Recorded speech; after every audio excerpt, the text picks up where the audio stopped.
प्रत्येक ब्रँचला त्यांनी पत्र पाठवून सांगितलं पाहिजे की क्रॉप लोन करता सिबिलची अट नाही। आरबीआयचे अधिकारी होते, त्यांनी देखील त्याला पुष्टी दिलेली आहे आणि सिबिल करता कुठल्याही शेतकऱ्याची अडवणूक करायची नाही या संदर्भात आहे।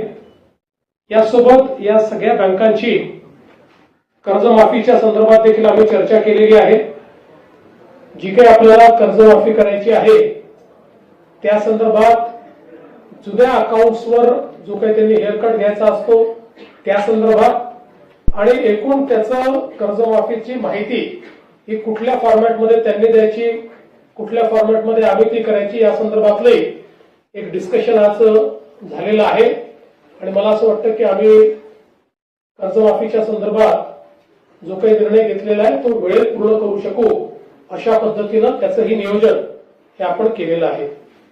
आपल्याला कल्पना आहे की महाराष्ट्रामध्ये विशेषतः सगळ्यात मोठा हंगाम हा खरीपाचा असतो, त्यानंतर रबी आणि मग उन्हाळी पीक लोक घेतात। साधारणपणे खरीपाचं क्षेत्र जे आहे ते 152 लाख हेक्टरचं क्षेत्र आहे आणि याच्यामध्ये साधारणपणे सगळ्यात मोठं क्षेत्र हे सोयाबीन आणि कापूस जवळपास 88 लाख हेक्टर त्या ठिकाणी असतं आणि बाकी मग इतर पिकं आहेत। ऊसही आपल्याकडे मोठ्या प्रमाणात आपण घेतो। आता जो काही यावर्षीचा खरीप हंगाम आहे याच्यामध्ये एक मोठं संकट जे आहे ते अल निनोचं संकट आहे। आज हवामान खात्याने जी काही त्या ठिकाणी मांडणी केली आहे त्याच्यामध्ये जे काही लॉंग टर्म ऍव्हरेज आहे पावसाचं ते 88% असेल असा अंदाज त्यांनी वर्तवलाय। पण हे 88% असलं तरी वेगवेगळ्या भागात वेगवेगळ्या पद्धतीचं ते असेल आणि विशेषतः पश्चिम विदर्भ आणि मराठवाडा आणि उत्तर महाराष्ट्राचा काही भाग यामध्ये त्याची तीव्रता अधिक जास्त असण्याची शक्यता आहे। त्या दृष्टीनं आजच्या खरीप हंगामाच्या बैठकीमध्ये आपल्याला हवामानाच्या अंदाजाच्या अनुसार प्लॅनिंग कसं करता येईल हा प्रयत्न आपण केलाय। विशेषतः साधारणपणे उतरत्या क्रमाने पाऊस असण्याची शक्यता जास्त आहे। जूनमध्ये येईल त्यापेक्षा कमी, जुलैमध्ये त्यापेक्षा कमी, ऑगस्टमध्ये आणि त्यापेक्षा कमी सप्टेंबरमध्ये असा हा प्राथमिक अंदाज आहे। त्यामुळे पावसाच्या 2 दिवसांमध्येही एक मोठं अंतर येण्याची शक्यता आहे ज्याचा स्ट्रेस हा पिकांवर त्या ठिकाणी पडतो आणि म्हणूनच जलयुक्त शिवारची कामं ही वेगानं करण्याचे आदेश आम्ही दिलेले आहेत की ज्यातनं पडलेला पाऊस जर आपण थांबवू शकलो तर किमान प्रोटेक्टिव्ह इरिगेशनमुळे हे जे काही पावसाचे 2 दिवस मधले जो स्ट्रेस येतो म्हणजे एकदा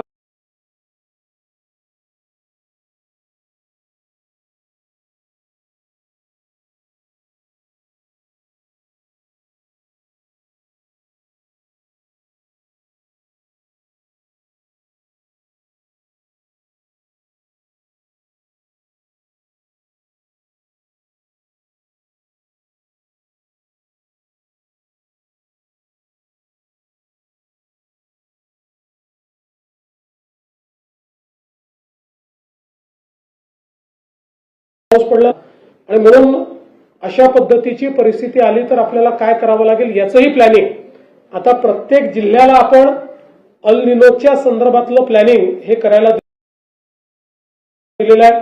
त्या संदर्भात थोडे रेझिलियंट अशा प्रकारचं वाण आणि बियाणं आपण कसं उपलब्ध करून देऊ शकू याही संदर्भात आपली जी काही त्या ठिकाणी तो प्रयत्न आहे। साधारणपणे या सगळ्या ऍडवायझरीज नीट मिळतील हा देखील प्रयत्न आपण करतो आणि यातनं प्रशासन असेल आणि कृषी विद्यापीठ असतील आणि क्षेत्रीय यंत्रणा असतील यांना या परिस्थितीचा सामना करण्याकरता आपण तयार ठेवलेला आहे।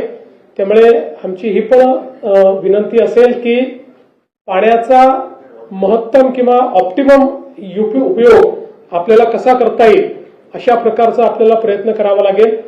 पाणी कमी आहे असं समजून आपल्या पिकांचं सायकल हे आपल्याला कसं नीट करता येईल त्या पद्धतीचा प्रयत्न आपल्याला केला पाहिजे।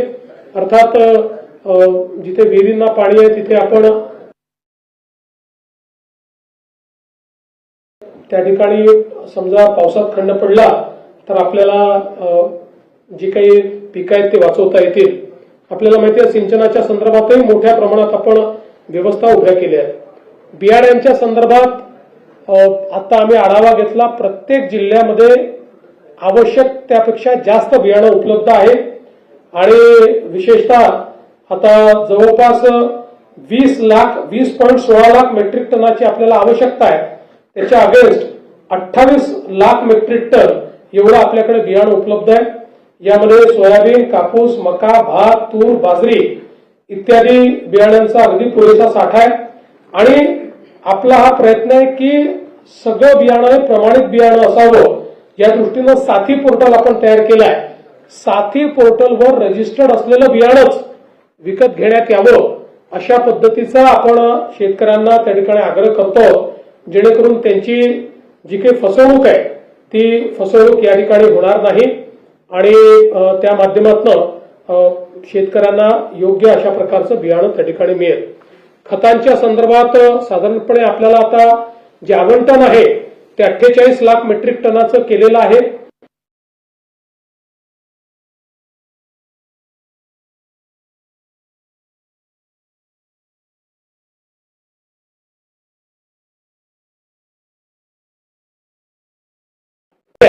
याकडे आम्ही विशेष लक्ष देणार आहोत आणि म्हणून कंप्लीट खत पुरवठा जो आहे या संदर्भात प्रत्येक रेक पॉइंटवर त्या ठिकाणी त्याचं जीआयएस मॅपिंग आम्ही करणार आहोत.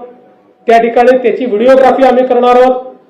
साधारणपणे प्रयत्न असा असेल की रेक पॉइंटवर ज्यावेळेस खत उतरतं त्यावेळी आपल्या विभागाचा माणूस तिथे उपलब्ध असलाच पाहिजे, जेणेकरून त्याची कंप्लीट ती जी काही अकाउंटेबिलिटी आहे ती अकाउंटेबिलिटी आपण त्या ठिकाणी करणार आहोत. आणि यासोबत एक साधारणपणे सातत्याने शेतकऱ्यांची असते लिंकिंगची, म्हणजे तुम्हाला डीएपी पाहिजे तर त्याच्यासोबत या 4 गोष्टी घ्या, युरिया पाहिजे तर त्याच्यासोबत या 2 गोष्टी घ्या. या संदर्भात अतिशय कडक धोरण आपण घेतलाय. त्यातला GR आपल्या कृषी मंत्र्यांनी यापूर्वीच काढलेला आहे आणि यावेळेस रेकॉर्ड अशा पद्धतीनं आपण कारवाई केलेल्या आहेत आणि जवळपास 400 पेक्षा जास्त आपण लायसन्सेस रद्द केलेले आहेत किंवा सस्पेंड केलेले आहेत.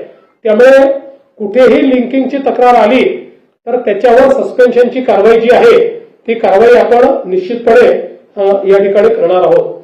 यासोबत बनावट बियाणं, खते आणि कीटकनाशक